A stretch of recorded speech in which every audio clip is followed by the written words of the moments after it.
Hey, it's Paul coming at you from Barcelona, and I'm on the beach today. I want to talk about the connection between PTSD and addiction. And, that is something that I've been living with and thinking about and working with for 21 years. And of course, I have been really focusing intensely on EMDR for the last several years because I think it's a really beautiful way out of this connection. I think that people I have treated, and I've worked with hundreds and hundreds of men and women from 18 to 70 in the world of addiction. I think that probably 80 to 90% of people who are coming in to get cleaned up from addiction have some sort of PTSD, whether it's mild or all the way to chronic. And this should not be surprising, right? Because when we're trying to, when you're drinking alcohol, you're drinking ethyl alcohol. Ethyl alcohol is a poison, right? When you're doing cocaine, cocaine has a decent likelihood of causing a stroke. Crystal meth is a very, very dangerous drug that does a great deal of damage to the neuron pathways in the brain. And of course, heroin can cause death by inhibiting the ability of the body to breathe, by restricting respiration and shutting down the central nervous system. And so all of these drugs, whether they're benzodiazepines or central nervous system depressants or stimulants, can all do a great deal of damage. And of course, what does that mean? It means that all of these drugs and alcohol are just slow forms of suicide. And there has to be a pretty good reason why people want to do that. And I think earlier on, a lot of people that I've worked with will say, well, alcohol or cocaine or heroin or meth was my medicine. It was my medicine because the reality that was in front of me was unacceptable. And what are these realities? These realities are sexual assault. These realities can be physical, abusive violence at home. It could have been sexual assault at home by a family member or by a close relative. It could be the death of somebody that you love or a friend in an overdose while you're doing drugs, or somebody who was killed in a car crash with you while you were doing drugs, or somebody who had a terrible accident while you were messing around on drugs and alcohol, or job losses or losses of career, right? That's devastating for men. Losses of marriage, that's devastating for women. Women often come in to get cleaned up because of relationships. Men often come come into the various programs to get cleaned up because of their career disasters. And so whatever reason people use to come in, they are looking at a reality that is unacceptable to them. And when you're drinking and drugging every day, as they say, the voices sure do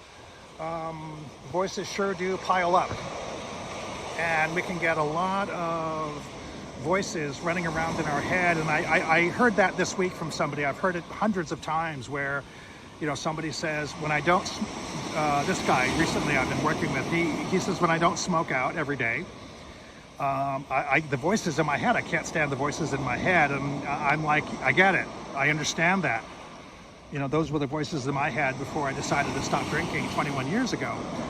And so, this is where, we need to understand, first of all, that they're there.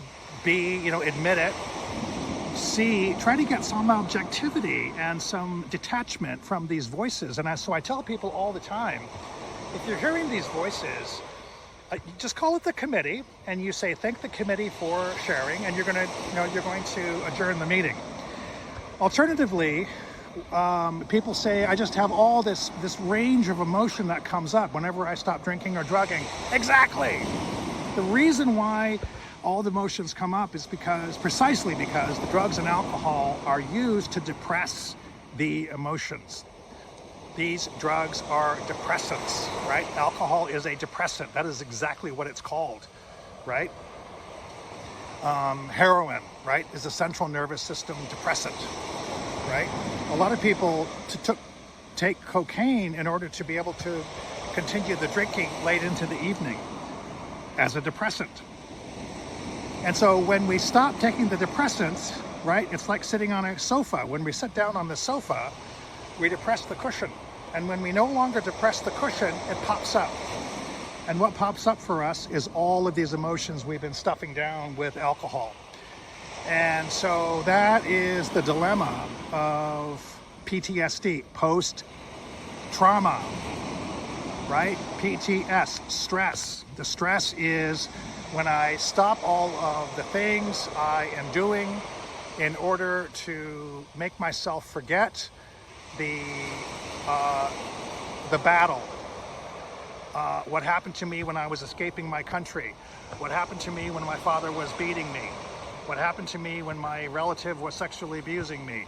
What happened to me when my narcissistic mother was treating me like an object and had zero empathy for me in what was happening to me? All of these things are what we see as necessary for alcohol to quell the memories, the emotions. And so when we stop it, we have to get, I always explain that when you stop using booze and drugs, it's like a car crash. Everything just goes up to the front of the windshield.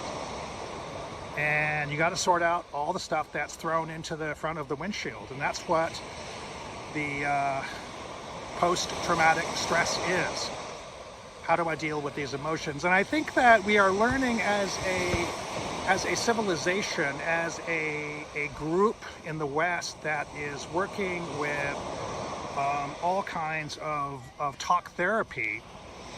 We know that this talk therapy can go around and around in circles because it can be self-indulgent. It can be a therapist who is trained professionally to be as distant and detached and remote as possible. When we all know in so many ways the success of therapy comes through a relationship. And so this is one of those problems with talk therapy. In EMDR, it is very clearly a relationship. It is very clearly trying to go to the heart of the trauma and in a caring and loving way, connecting the trauma to the emotion in the eye movement of a client watching the fingers going back and forth on the therapist for maybe 1 minute at a time over 5 or 6 or 7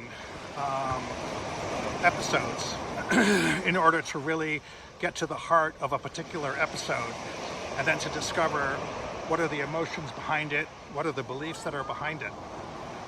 And that's really the key to all of this. And as we go forward, I think that doing this in the context of addiction is really vital. The 12-step program has a way of doing this, which is the steps. And step 4 and step 5 are looking at the resentments that we have. In other words, things that people have done to us that we believe have been the cause of our drinking, right, or drugging. And that asks to have an honest review of the circumstances and to ask, where did I set the train in motion? What did I do? Whose toes did I step on, right? What did I do to get this whole set of circumstances to move into motion? But I think EMDR does that in a really good way. I think the steps are great, but I think that EMDR does this in a very important way because it really gets to the heart of the emotions and the beliefs that are attached to the event. And the steps don't want to go that far. The steps aren't designed to go that far. And so what we look at, what we can do is to use the EMDR as a way to do a much more further detailed, in-depth, advanced sort of step 4 and step 5 of this. And when we do those EMDR exercises, we can get a lot of detachment from these beliefs. We get detachment from the sense of these. We can get a sense of detachment from these beliefs, from these ideas, these emotions. And when we put those together, we can have a very healthy sense of where does this come from? Where do these ideas, these beliefs come from?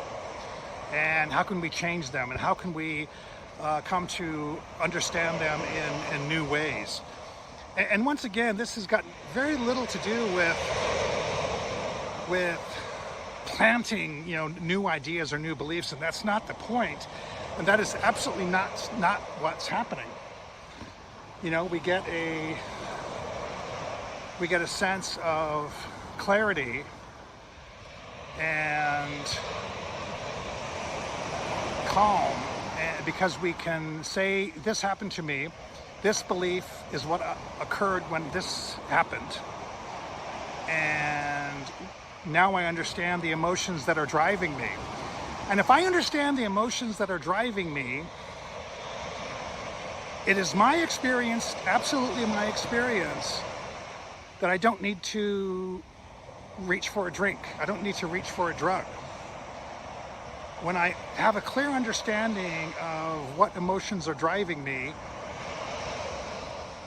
there's a freedom. There is a detachment.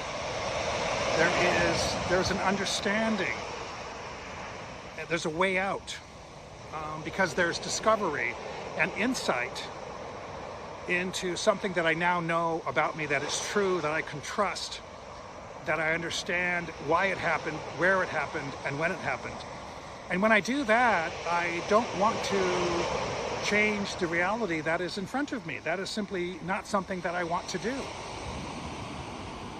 And so that's really the key to so much of treating addiction, is to give people a sense of clarity, a sense of calm, a calm center from which to observe the universe, right? Free of ego, free of fear, free of panic, free of anxiety. We want to get to that center. And I truly believe that EMDR goes an awful long way to that. Now, once we get there, the continuation of the 12 steps is, try meditation. It's great. I do meditation every day, right? I think that's really important. I think it's vital that we should all, have a spiritual life. And in fact, the 12 steps, the book, that Bill Wilson wrote on the 12-step movement, in the introduction of that book, people don't know, he said this book is for everybody. This book is for anybody who needs it, right? This is a way out of anger and resentment and bitterness and depression and self-centered fear, right? And so these 12 steps are universal, right? They're based on asceticism. They're based on the Jesuitical movement. They're based on so much of what happens with the Christian mysticism. They're based on Buddhism, right? There's so much in there about these that is truly a sense of finding that center, getting detachment from my past events, getting detachment from emotions and false beliefs, especially false beliefs that drove my life. Critically important, right? And those false beliefs have been pulling me around by the nose. And understanding those beliefs in a new way that can create a positive sense of what I now believe about myself, that is created from a safe and secure environment where I'm in control of my circumstances and I'm no longer being driven around by the past. And that is really a key to the relationship between PTSD and addiction, and how EMDR works. And what I've been researching and doing, and I believe it's absolutely legitimate, especially for serious driven people, is intensive EMDR is the answer, where you can do 3-4 days of intensive EMDR twice a day to deal with a lot of these things in one group, and it is an ideal circumstance. It's something that may not work with talk therapy, but it works beautifully with EMDR. I did a session last week that was 3.5 hours, and the guy who I did this with said it was brilliant, fantastic, and he just got so much out of it. And so that's the kind of intensive EMDR that I think is highly effective for people who don't have a lot of time to sit around and talk therapy for months at a time. So that's it. Hope that was helpful. Here is beautiful Barcelona. Clouds are parting, the sun is coming out, it's warming up, and best of all, the America's Cup is over, so come and visit.